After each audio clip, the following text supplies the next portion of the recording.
성도 여러분 안녕하십니까? 2025년 2월 11일 화요 새벽 말씀 함께 나누겠습니다.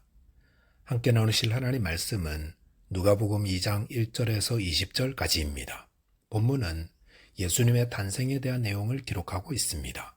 본문을 통해서 예수님은 가난한 자들을 위해 오셨으며 그분의 온전한 순종으로 하나님의 뜻을 이루셨음에 대해서 묵상하겠습니다. 첫째 묵상할 내용은 예수님은 가난한 자들을 위해 오셨다는 것입니다. 기독교 신앙은 예수님이 누구신지를 바로 아는 데서 시작합니다. 예수님은 누구십니까? 그분이 어떤 분이며 어떤 취향을 가졌고 예수님의 행하신 일은 무엇이고 왜 이 땅에 오셨는가? 이런 것들을 잘 아는 것이 우리 신앙에 도움이 됩니다. 그래서 이 예수님을 우리가 신뢰할 만한 분으로 믿고 의지하고 도움을 얻어서 살게 되는 것입니다. 누가복음은 데오빌로라는 로마의 고위 관직에게 있는 분에게 예수님이 어떤 분인지 자세히 설명하는 누가의 편지 글입니다. 누가는 왜 예수님에 대해서 알려주는 것입니까? 그것은 데오빌로뿐만 아니라 오늘 이 말씀을 대하는 저와 여러분들에게도 예수님을 온전히 믿고 의지함으로 생명을 얻어 구원을 받게 하기 위함입니다. 자, 그렇다면 예수님은 어떤 분이십니까? 오늘 본문에 소개된 예수님 탄생에 대한 이야기는 너무나 잘 알려진 것입니다. 로마 황제 가이사 아우구스도의 명에 따라서 요셉은 임신한 마리아를 데리고 호적하기 위해 나사렛에서 베들레헴으로 올라갔습니다. 그런데 마침 해산하게 되었는데 여관에 있을 곳이 없어서 가축들을 넣어두는 곳에서 아기 예수님이 태어나게 되었던 것입니다. 본문 7절에 보시면 첫 아들을 낳아 강보에 싸서 구유에 뉘었으니 이는 여관에 있을 곳이 없음이로라 하였습니다. 요셉은 갓 태어난 아기를 강보에 싸서 뉘어둘 곳을 찾다가 구유를 발견했던 것 같습니다.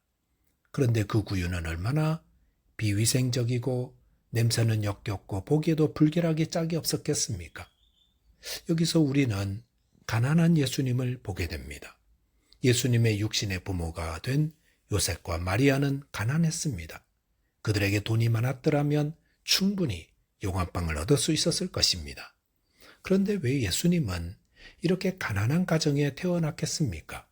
그것은 예수님이 자신을 낮추심으로 모든 사람들에게 복음을 전해주기 위함이라 할 수 있습니다. 이사야 61장 말씀에 보시면 예수님께서 이 땅에 태어나신 이유를 가난한 자에게 아름다운 소식을 전하게 하려 하심이라 라고 하였기 때문입니다. 예수님은 가난한 자에게 복되고 아름다운 소식을 전하기 위해서 오셨습니다. 그런데 가난한 자들은 부자들이 복된 소식을 전해주면 잘 받으려 하지 않습니다. 너는 부자기 때문에 우리 가난한 자들의 사정을 모른다 라고 생각하며 아무리 좋은 소식이라도 거부할 수 있습니다. 하지만 나보다 더 낮은 자가 복음을 전해주면 쉽게 받아들이며 위로를 받곤 합니다. 우리 예수님은 우리를 구원하기 위해 이 땅에 오셨습니다. 죄와 원수마귀의 권세에 눌려 죽어가는 우리를 살리기 위해 오셨습니다. 그런데 그 예수님은 태어나서 구유에 누일 정도로 가장 낮은 곳에서 가난하셨습니다. 예수님은 나보다 더 가난한 분이고 나보다 더 비참한 환경에서 자랐습니다. 그렇게 가난한 분이 가난한 자들에게 복음을 전하시는 것입니다. 물론 이 말씀은 하나님은 부자보다 가난한 자들을 더 사랑하고 아끼신다는 말은 아닙니다. 천사들은 예수님의 탄생이 가난한 자들만을 위해서가 아니라 온 백성에게 미칠 큰 기쁨의 좋은 소식이라 하였습니다. 예수님은 부자나 가난한 자나 그들의 조건이나 환경과 상관없이 모든 사람들의 구세주가 되기 위해 오셨습니다. 그런데 어떤 자가 예수님을 통해 구원을 받습니까? 마태복음 5장 3절에 보시면 심령이 가난한 자는 복이 있나니 천국이 저희 것이며라고 하였습니다. 이 말씀은 가난한 심령이 된 자가 주님을 만나 천국을 소유하게 됨을 말합니다. 그러므로 부유한 심령 되어 주님이 오시든 말든 나와는 상관이 없다고 하는 그런 마음이 되었다면 회개해야 합니다. 그리고 주님께 자신의 부족함을 고백하면서 가난한 심령이 되어 주님 저를 도와주옵소서 강구해야 하는 것입니다. 저와 여러분께서 가난한 심령으로 예수 그리스도를 믿고 의지함으로 하나님의 구원과 은혜를 얻게 되시기 바라겠습니다. 둘째로 묵상할 내용은 순종할 때 하나님의 뜻을 이루게 됩니다. 본문 13절에 보시면 천사가 목자들에게 예수님의 탄생을 알린 후에 호련히 수많은 천군이 그 천사들과 함께 하나님을 찬송하여 이르되 지극히 높은 곳에서는 하나님께 영광이요 땅에서는 기뻐하심을 입은 사람들 중에 평화로다 하니라 라고 하였습니다. 예수님의 탄생은 지극히 높은 곳에 계신 하나님께 영광이 되며 땅에서 기뻐하심을 입은 사람들 중에 평화가 된다고 하였습니다. 이 땅에 태어난 사람들 가운데 이와 같은 사람이 어디 있었겠습니까? 그 사람이 태어남으로 하나님께 영광이 되고 기뻐하심을 입은 사람들 가운데 평화가 되는 그런 사람은 예수님 외에는 없었습니다. 그렇다면 예수님은 어떻게 하나님께 온전한 영광을 올릴 수 있고 하나님의 은혜를 입은 사람들에게 온전한 평화를 주실 수 있었습니까? 그것은 온전한 순종을 통해서였습니다.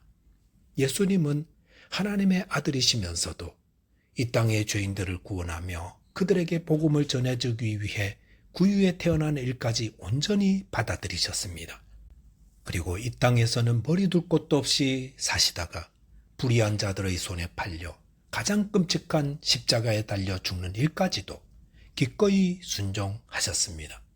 그렇기 때문에 빌립보서 2장 5절에서 8절에 보시면 너희 안에 이 마음을 품으라 곧 그리스도 예수의 마음이니 그는 근본 하나님의 본체시나 하나님과 동등됨을 취할 것으로 여기지 아니하시고 오히려 자기를 비워 종의 형체를 가지사 사람들과 같이 되셨고 사람의 모양으로 나타나사 자기를 낮추시고 죽기까지 복종하셨으니 곧 십자가에서 죽으심이라 하였습니다.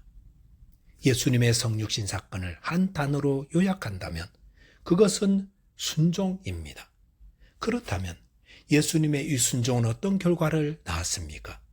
로마서 5장 19절에 보시면 한 사람이 순종하지 아니함으로 많은 사람이 죄인 된 것 같이 한 사람이 순종하심으로 많은 사람이 의인이 되리라 하였습니다. 이 말씀은 첫사람 아담의 불순종과 예수님의 순종을 비교하여 말씀하고 있습니다. 아담은 선악과를 따먹지 말라는 하나님 말씀에 불순종함으로 죄를 지었습니다. 그 결과 아담 이후 모든 사람이 다 죄인이 되었고 그의 후손인 모든 사람들이 사망의 종노릇하게 되었습니다. 하지만 예수님은 어떻게 하셨습니까? 예수님은 하나님의 본체이시지만 종의 형체를 가지고 사람들 같이 되셨습니다. 태어나셨을 때 구유에 누이실 정도로 가장 낮아지셨습니다. 그리고 죽기까지 복종하여 십자가에 죽으시기까지 순종하셨습니다. 성도 여러분, 예수님은 복종하기까지 순종하셨습니다. 온전한 순종은 복종입니다. 내 뜻, 내 생각, 내 자아는 다 접고 오직 하나님의 뜻, 하나님의 나라만을 위해 삽니다. 이런 순종이 있을 때에 하나님의 나라가 세워지고 죄인이 의인이 되며 교회는 평안함의 그런 자가 있는 곳에 천국이 만들어집니다. 하나님은 얼마나 순종을 기뻐하십니까? 순종이 제사보다 낫고 듣는 것이 순양의 기름보다 낫다고 하셨습니다. 우리가 하나님을 기쁘시게 하려면 딴 것 하지 않아도 됩니다. 하나님의 말씀에 순종만 하면 됩니다. 하나님 앞에서 저와 여러분이 순종하는 자 되시기 바랍니다. 순종은 자격 없는 자가 하는 것이 아닙니다.